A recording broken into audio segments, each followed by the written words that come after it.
For your protection, move to an interior room on the lowest floor of a building. Repeating, a severe thunderstorm warning has been issued until 3:45 p.m. for the following counties in New Jersey, Morris, and Somerset. The National Weather Service in Mount Holly, New Jersey has issued a tornado warning for eastern Hunterdon County in northwestern New Jersey, northwestern Somerset County in northern New Jersey until 3:45 p.m.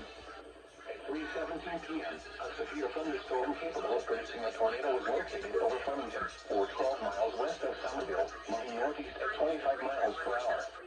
Hazard, tornado and quarter-size hail. Source, radar indicated rotation.